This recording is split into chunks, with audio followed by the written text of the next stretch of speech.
अस्सलाम वालेकुम भाई, कैसे उम्मीद है खैरियत से होंगे। तो भाई इस वीडियो में आपको बताऊंगा कि रिस्क मैनेजमेंट क्या होता है और आप अपनी साइकोलॉजी को जो है वो किस तरह ट्रेडिंग के अंदर इम्प्रूव कर सकते हो, किन किन चीज़ों की आपको ज़रूरत होती है ट्रेडिंग करने के लिए। और इसके बाद आप जो है वो किस तरह प्रॉपर, अगर किसी के ग्रुप के अंदर हो, सिग्नल को आप कैसे प्रॉपर फॉलो कर सकते हो। छोटे पोर्टफोलियो वाला बंदा किस तरह अपना पोर्टफोलियो ग्रो कर सकता है और बड़ा पोर्टफोलियो वाला बंदा किस तरह जो है वो रिस्क लेता है और वो रिस्क ले सकता है। तो सारी चीज़ें इस वीडियो के अंदर आपको बताऊंगा। वीडियो थोड़ी सी लेंथी ज़रूर होगी, लेकिन अगर आप बिल्कुल फ्री हैं तो भाई फ्रेश माइंड से देखिएगा, आपको समझ आएगी, वरना आपको समझ नहीं आएगी। तो हम स्टार्ट करते हैं भाई। सबसे पहली बात ये कि रिस्क मैनेजमेंट ये होती है कि भाई आप कोई भी काम स्टार्ट करने से पहले उसके अंदर अपनी कैलकुलेशंस करते हो कि भाई मैं इस काम के अंदर जो है वो कूदने लगा हूँ और इसके अंदर रिस्क कितना है या मैं कितना रिस्क ले सकता हूँ। ठीक है, सिंपल सी बात है भाई। आप कोई भी बिजनेस स्टार्ट करते हो, कोई भी काम स्टार्ट करते हो, तो उससे पहले आप मार्केट का ओवरव्यू लेते हो कि भाई ये इस काम के अंदर रिस्क कितना है, रिवॉर्ड कितना है। ठीक है, तो उसके बाद आप अपनी इन्वेस्टमेंट करते हो। बेशक कोई भी बिजनेस हो, कुछ भी हो, तो सबसे पहले आप अपनी कैलकुलेशंस करते हो। बिना कैलकुलेशन के भाई कोई भी काम नहीं होता। आपने कोई घर तामीर करवाना, तो उसके ऊपर भी पहले सबसे पहले वही एक लागत सिस्टम होता है कि भाई इस घर की ऊपर इतनी जो है वो लागत आएगी, कल को मैं इतने का सेल करूंगा, मुझे इतना प्रॉफिट इससे मिलेगा। अगर आप लेट सपोज के मार्केट से ज़्यादा लगा के बाद में आपको वो सेल ही ना हो, तो उस चीज़ का फ़ायदा नहीं है। बताने का मकसद ये है कि जो भी बंदा बिजनेस करता है वो पहले अपने रिस्क को खुद ही कैलकुलेट करता है कि यार इसके अंदर इतना रिस्क है और ये इतना रिवार्ड दे सकता है मुझे। तो ट्रेडिंग के अंदर भी यही होता है कि भाई आपने अपना ट्रेड करने से पहले, ट्रेड लगाने से पहले अपना रिस्क लेना होता है कि मैं रिस्क कितना ले सकता हूँ और रिवॉर्ड कितना किस तरह ले सकता हूँ। छोटे पोर्टफोलियो वाला बंदा किस तरह अपना पोर्टफोलियो ग्रो कर सकता है। मिसाल ऐसे है कि भाई अगर आपके पास $100 है, लेट्स सपोज कि मैं आपको छोटे पोर्टफोलियो वाले बंदे की एग्जांपल देता हूँ। एक बंदे के पास है $100 कैपिटल। ठीक है, अब उस बंदे को क्या करना चाहिए कि वो अपना कैपिटल ग्रो कर सके। ठीक है जी, भाई देखो सबसे पहली बात ये है कि अगर आप किसी भी सिग्नल ग्रुप के अंदर हो या आप आपने अपना ट्रेड सेटअप बनाया। ठीक है, आपने क्या किया, ट्रेड सेटअप बनाया। अब आपने ट्रेड सेटअप बना के एक लॉन्ग की पोजीशन कर ली है, शॉर्ट की पोजीशन कर ली। लेट्स सपोज कि भाई मिसाल के तौर पे मैं यहाँ पे देता हूँ, यानी कि ये मेरी शॉर्ट की पोजीशन है और यहाँ पर मैं लेट्स सपोज कि ये यहाँ से मेरी एंट्री होगी और यहाँ पे मेरा 2% का स्टॉप लॉस होगा। अब मैंने यहाँ पे जो है वो रख लिया। मैं आपको एक और चीज़ दिखा देता हूँ। यहाँ पे ये देखो, जिस तरह मिसाल ऐसे ही है, यहाँ पे इसकी मिसाल ले लेते हैं। ठीक है, मैं यहाँ पे इसको अगर 15 मिनट पे मॉडिफाई करता हूँ, वहाँ पे तो आपको वो गोल्ड का चार्ट था, समझ नहीं आएगी। अब मैं यहाँ से मिसाल देता हूँ कि मैंने शॉर्ट की पोजीशन खोल ली है। ये देखो यहाँ से मैं ली, मैंने एनालिसिस कर ली है और एनालिसिस करने के बाद ये मैं यहाँ पे अपना जो है वो 2% का स्टॉप लॉस रखता हूँ। यहाँ से मेरा 2% बनता है, ये वाला। ठीक है, ये देखो, अब मेरा यहाँ से 2% स्टॉप लॉस बनता है। एंट्री मेरी होगी यहाँ पे। ठीक है, लेट्स सपोज यहाँ पे मेरी एंट्री है और मेरा फर्स्ट टीपी जो होगा वो यहाँ से तकरीबन होगा 2% ही डाउन का। ठीक है, तो ऑलमोस्ट मेरा यहाँ पे टीपी बनता है। अब छोटे पोर्टफोलियो वाले बंदे को क्या करना चाहिए, आपने ट्रेड सेटअप बना लिया, आपने यहाँ पे ट्रेड लगाई, आपके पास $100 थे। अब आपने क्या करना है भाई, अगर आप जो है वो उसको क्या करते हो, 50x लेवरेज लेते हो, उसको मल्टीप्लाई अगर 2 से करें, ठीक है, तो वो बनता है $100। ठीक है, यानी कि क्या हुआ कि आपने एक ट्रेड के ऊपर जो है वो $100 लगा दिया। अब आपके पास $100 है, यानी कि वो स्पॉट में भी हो सकते हैं, फ्यूचर में भी हो सकते हैं। आपने क्या किया, अब आप जब ये काम करोगे फ्यूचर में 50x लेवरेज के साथ 2x, दो यानी कि दो आपका मार्जिन आपका, यानी कि आप 50x में जब 50x लेवरेज करके $100 की ट्रेड खोलोगे ना, तो उसमें क्या होगा कि आपका सिर्फ $2 आपका मार्जिन यूज़ होगा, बाकी जो $98 हैं वो होंगे एक्सचेंज के। ठीक है, मतलब आपने उधार लिया हुआ है।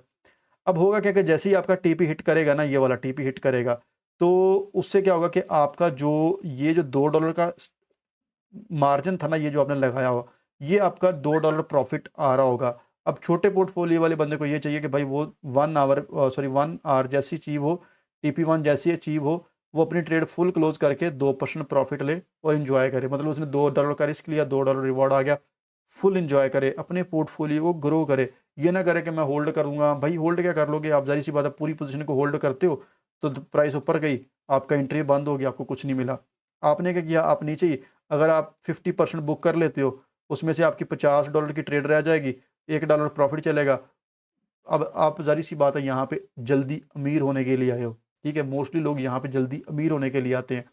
तो अगर आप इस तरह चलते रहोगे तो भाई वो तो कह सकते हो कि मेरा ख्याल शायद कुछ ज़्यादा फ़ायदा आपको नहीं होगा। ठीक है, तो लमसम बताने का मकसद ये है कि छोटे पोर्टफोलियो वाला बंदा जैसे ही 1 आवर उसको अचीव हो, वो निकल जाए। एक ट्रेड की विन होगी, दूसरी की विन होगी, तीसरी की, विन होगी, चौथी की लूज़ हो भी जाती है तो $2 ही उसका जाएगा, ज़्यादा नुकसान नहीं होगा, ठीक है? तो छोटा पोर्टफोलियो वाला बंदा इस तरह अपने आप को ग्रो कर सकता है। अच्छा, अब बड़ा पोर्टफोलियो जिसके पास होता है, लेट्स सपोज़ किसी बंदे ने मतलब $300 का रिस्क लिया मार्जिन लगा के, ठीक है? लेवरेज जितनी भी हो मैटर नहीं करता, लेट्स सपोज़। तो जब उसका टीपी1 हिट हुआ, यानी कि जिस तरह टीपी1 हिट हुआ, उसका ये $300 यहाँ पे प्रॉफ़िट होगा। अब वो बंदा क्या करे, वो यहाँ से अगर $250 भी बुक कर लेता है टीपी1 पे या $200 भी बुक कर लेता है टीपी पे, तो भाई $200 एक अच्छी खासी अमाउंट है, छोटी अमाउंट तो नहीं है ना। अगर आप पीकेआर में देखो तो छोटी अमाउंट तो नहीं है, तो अच्छी खासी अमाउंट है। तो वो यहाँ पे बंदा 250 होल्ड करके सॉरी 250 बुक करके 50 जो है वो रिस्क के ऊपर छोड़ देता है कि भाई अब नेक्स्ट टीपी ये होगा, यहाँ से नेक्स्ट टीपी ये होगा, तो मेरा ये प्रॉफिट ही आएगा। अगर ट्रेड मेरी ऊपर चली भी गई तो मुझे क्या हुआ, मुझे तो $200 या 250 आ ही गया ना, तो मेरी पॉकेट से फिलहाल कुछ नहीं जाने वाला। तो वो रिस्क ले सकता है। लेकिन जिस बंदे का पोर्टफोलियो छोटा सा, वो रिस्क लेता हुआ भी मतलब उसको मज़ा नहीं आएगा ना। वो टीपी यहाँ पे अगर और बुक करेगा, उसकी ट्रेड और छोटी हो जाएगी, 0.0 जो है वो मतलब 0.3 टू 0.3 प्रॉफिट होगा, तो वो क्या कहेगा, यार ये प्रॉफिट ना होने के बराबर है, तो उसको वो प्रॉफिट की समझ नहीं आएगी। सही है? तो ये चीज़ है। तो जो बंदा छोटा पोर्टफोलियो वाला है, उसको 1 आवर अगर मिल रहा है तो भाई उसको उसका पैसा जितना उसने रिस्क लिया था उसको उतना ही पैसा रिटर्न में आ रहा है, तो उसको और क्या चाहिए, ठीक है? तो ये जो चीज़ होती है, ये रिस्क मैनेजमेंट होती है। और आपने क्या करना है, डिसिप्लिन रखना है कि अगर आप $2 का रिस्क ले रहे हो, आपने $2 का एक ट्रेड पे लिया, 2 का 1 पे लिया, 2 का 1 पे लिया, तो ऐसे नहीं करना कि 2 का लिया, विन कर लिया, 2 का लिया, रिस्क $1 का विन कर लिया, 2 का लिया, विन कर लिया, और उसके बाद पता चले भाई अगली ट्रेड पे आपने जो है वो $10 का रिस्क ले लिया और वो सारा स्टॉप लॉस में गया, और पता चले ये सारा प्रॉफिट आपका जो है वो भी गया और आपकी पॉकेट से भी गया। फिर आप डीमोटिवेट हो जाओगे, यार मतलब इतनी मेहनत से बनाया था तो सारा मेरा जो है वो पैसा ज़ाया हो गया। तो फिर वो डीमोटिवेशन नहीं चाहिए यहाँ पे ना, मोटिवेट होना है आपने, ठीक है? कि यार चलो मुझे प्रॉफिट आ रहा है एटलीस्ट। तो इस तरह आप क्या कर सकते हो, छोटे पोर्टफोलियो को ग्रो कर सकते हो, ठीक है? तो ग्रो करना ज़रूरी है पोर्टफोलियो को। अच्छा, अब यहाँ पर ये तो हो गया रिस्क मैनेजमेंट। अच्छा, आपको कोई बंदा ट्रेड देता है ना, लेट्स सपोज़ कि अगर आपने एक और यानी कि लेट्स सपोज़ कि भाई मैं अब यहाँ पे आपको एक ट्रेड बना के दिखाई, यानी कि हमने यहाँ पे लिया था 2% का रिस्क, ठीक है? अब देखो यहाँ से था 2% का रिस्क ये, मिसाल के तौर पे यहाँ पे हमारी एंट्री थी और ये 2% का स्टॉप लॉस था, 2% रिस्क था। अब क्या हुआ, एक यहाँ पे जो कन्फ्यूज़न होती है लोगों को, अब आप सिर्फ ले सकते हो $2 का रिस्क, इससे ऊपर आपका रिस्क जो है वो इजाज़त नहीं देता, मतलब आपकी पसली इजाज़त नहीं देती कि भाई मैं 2 से ऊपर किसी ट्रेड के ऊपर रिस्क लूँ, $2 से ऊपर, ठीक है? अब आपके पास पोर्टफोलियो बड़ा है, जो भी XYZ, वो मैं सिर्फ एक एग्जांपल देने के लिए, या आपके पास पोर्टफोलियो बड़ा है, आपकी पसली जो है वो $100 की इजाज़त देती है कि भाई मैं $100 से ऊपर रिस्क नहीं ले सकता, ठीक है? तो आपने क्या करना है, लेट्स सपोज़ कि स्टॉप लॉस थोड़ा बड़ा हो जाता है, मीन टू से कि स्टॉप लॉस हो जाता है यहाँ पे, अब ट्रेड के अकॉर्डिंग है ना भाई, आपने मार्केट का स्ट्रक्चर देखना जो आपको नज़र आ रहा है। तो स्टॉप लॉस हो गया आपका 4% का। लेकिन आपने क्या करना है, आपने ट्रेड का साइज़ छोटा कर लेना है। लेट्स सपोज़ कि पहले आपने $100 की ट्रेड खोली थी यहाँ पे, $2 के रिस्क के ऊपर। अब आपने यहाँ पे कर लेना है $70 की ट्रेड कर लेनी है, या आपने कर लेनी है आपने ये कर लेनी है, क्या कहते हैं, 70 की कर लें या $80 की कर लें। तो मतलब आपने पोज़ीशन छोटी कर लेनी है, ताकि अगर ये 4% का भी एसएल जाता है, तो मेरा $2 ही जाना चाहिए, ठीक है? $2 जाना चाहिए, और उसके बाद फिर टीपी जो होगा वो भी आपका 4% तक होगा, तो फिर आपको 1 आवर मिलेगा, ठीक है? तो फिर आपका टीपी भी जो है वो अगर 4% का होता है, तो फिर आपको 1 आवर मिलेगा, तो यहाँ पे आपका जो है वो $2 ही प्रॉफ़िट होगा। तो इट्स डज़न्ट मीन कि भाई एसएल बड़ा है, तो मैं अमाउंट ज़्यादा कर दूँ, नहीं, नहीं, नहीं, ऐसा नहीं करते। आप क्या करते हो, अपनी जो पोजीशन का साइज़ है, उसको छोटा कर लेते हो। रिस्क आपका वही है, स्टॉप लॉस वही है, आपने पोजीशन साइज़ छोटा कर लेना है। जहाँ पे पहले आपने $100 लगाया था, वहाँ पे फिर आप 70 या 80, वो जिस तरह आपकी कैलकुलेशन करके आपको पता चल जाएगा, जब आप ट्रेड लगाते हो वहाँ पे स्टॉप लॉस का आ रहा होता है, तो आप उसके अकॉर्डिंग एडजस्ट कर सकते हो, ठीक है? तो ये चीज़ होती है। अब आपको मोस्टली लोगों को ये नहीं पता होगा कि भाई ज़ाहिर-सी बात है, अगर आप $2 लूज़ कर लेते हो मार्केट में, यानी कि अगर आपने $2 का लॉस कर लिया 100 में से, ठीक है? तो आपने लॉस कर लिया, तो $2 को गेन करने के लिए आपकी सिर्फ़ 2% एफ़र्ट लगेगी। मतलब कि अगर आपने 98 से 98 से मतलब $100 था ना, $100 से कर लिया 98, मतलब ये था $2 लॉस हो गया, पीछे रह गया 98। अब 98 को दोबारा 100 करने के लिए आपको 2% एफर्ट करनी पड़ेगी, ठीक है? तो आप दोबारा से अपना 100 डॉलर जो है वो वापस ले आओगे। लेकिन अगर आप क्या करते हो भाई, अपना कोई जो है वो बड़ा सिस्टम लगा के आप अपना जो है वो $100 से $50 उड़ा देते हो, ठीक है, रिस्क मैनेजमेंट को इग्नोर करके, तो अब आपको क्या वो करना पड़ेगा, इस $50 को 100 करने के लिए भाई आपको 100% एफर्ट करनी पड़ेगी, ठीक है। मतलब ये कि $50 को दोबारा 100 करने के लिए आपको 100% एफर्ट करनी पड़ेगी, यानी कि अपने पोर्टफोलियो को डबल करना पड़ेगा। ये ऐसे ही है कि 100 को 200 या $1 लाख को $2 लाख में, या आप कह लो कि $10 लाख को $20 लाख में कन्वर्ट करना, ये इसी के बराबर है, ठीक है। लेकिन अगर आप $2 कर देते हो लॉस, तो उसमें सिर्फ 2% एफर्ट लगेगी। कैसा? ये चीज़ बहुत सारे लोगों को समझ नहीं आती। लोग कहते हैं भाई फिर लॉस क्यों होता है? तो इसीलिए होता है कि जब आपको प्रॉपर कैलकुलेशंस नहीं आती, फिर आपका जो है वो लॉस होता है। तो आपको कोई बंदा ट्रेड दे, उसका एसएल बड़ा हो, उसका एसएल 10% का हो, आपने देखना है कि भाई मैं इतने डॉलर का रिस्क ले सकता हूँ। आपने उतने डॉलर को देखते हुए अपनी पोजीशन का साइज़ क्या होता है, उसके अकॉर्डिंग कर लेना होता है, ठीक है? ओके। अच्छा, अब दूसरी जो चीज़ आती है ना यहाँ पे, एक साइकोलॉजी लेवल के, अब वो किस तरह इम्प्रूव होगा? वो इस तरह इम्प्रूव होगा भाई कि देखो, मोस्टली लोगों की प्रॉब्लम ये होती है कि यार मैं मोस्टली लोग कहते हैं कि यार मैंने ट्रेडिंग करनी है, मैंने ट्रेडिंग से पैसा कमाना है, भाई मैं घर चलाने में मतलब मैं घर चलाता हूँ, मेरे पास ये मामलात हैं। तो भाई देखो, आपकी जो साइकोलॉजी है ना वो इस तरह बेहतर होगी कि आप ट्रेडिंग को ये मान के आओ कि भाई ट्रेडिंग एक बिजनेस है। लेट्स सपोज कि अगर आपने कोई शॉप बनाई है, आपने होम अप्लायंसेस की शॉप बनाई है, आपने उसके अंदर जो है वो 1 करोड़ की जो है वो इन्वेस्टमेंट की है, तो ऐसा नहीं हो सकता भाई कि आपका वो सारा 1 करोड़ जो है वो 2 दिन के अंदर रिकवर हो जाए, मतलब आपका पैसा भी निकल आए और आपकी चीज़ें भी सारी सेल हो जाएँ। कभी ऐसा होगा कि किसी की दुकान के अंदर सामान पड़ा हो और 2 दिन के अंदर वो सारा का सारा बिल्कुल सेल हो जाए? नहीं हो सकता ना भाई। एक चीज़ सेल होगी, दूसरी होगी। तो ऐसे ही क्या है, यहाँ पे भी स्लो ग्रोथ होती है, ठीक है? अगर या तो आप प्रॉपर ट्रेड कर रहे हो, लेट्स सपोज़ कुछ लोग स्पॉट में होल्डिंग करते हैं, फिर वो लोग परेशान होते हैं कि भाई हमारे साथ ये क्यों हो रहा है, ऐसा क्यों हो रहा है, मार्केट नीचे क्यों है, हमें लॉस हो रहा है। तो भाई देखो, बात वही आ जाती है कि आप जब इस तरह की कंडीशन में आओगे ना कि यार मेरा जो पैसा है, मेरी घर की ज़रूरियात का पैसा था, मैंने उठा के जो वो ट्रेडिंग में ठोक दिया, अब ट्रेडिंग जो है वो नीचे चली गई है, अब ये मुझे लॉस हो रहा है, तो अब आप क्या करोगे? आप डिप्रेशन के मरीज़ बनोगे। मतलब ये कि भाई आप ज़हनी तौर पे डिस्टर्ब हो जाओगे कि यार मेरे घर का पैसा था, वो मैंने यहाँ पे लगा दिया, मेरी घर की ज़रूरियात जो है वो रुक गई हैं इस चीज़ की वजह से।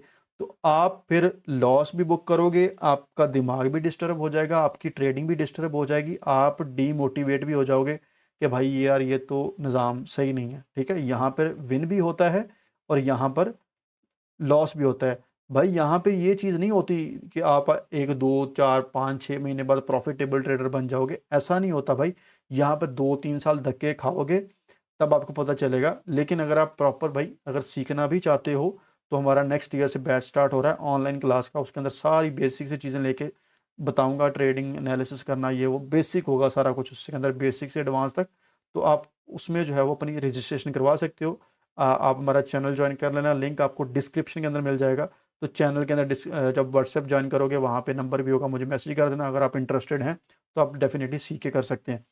तो भाई बताने का मकसद यहाँ पे ये है कि साइकोलॉजी लेवल तब इम्प्रूव होता है, होल्डिंग पावर इंसान के अंदर तब आती है, जब इंसान उसको एक जो है वो इस माइंडसेट से लेके चलता है कि भाई मुझे पैसों की ज़रूरत नहीं है, तो ठीक है लगे हैं तो बस ठीक है, ऊपर जा रहे हैं, बात ख़त्म। तो फिर वो बंदा जो है वो बड़ा टारगेट अचीव करता है। वो बंदा कभी टारगेट बड़ा अचीव नहीं कर सकता, जिस बंदे ने सुबह को पैसा डाला, शाम को उसने विथड्रॉ लेना है, वो बंदा पैसा नहीं बना सकता इस मार्केट से। क्यों? क्योंकि हो सकता है आपने सुबह ट्रेड की हो, मार्केट शाम को लॉस में चल रही हो, आप लॉस बुक करोगे, फिर वो लॉस जो है वो आपको डिमोटिवेट करेगा।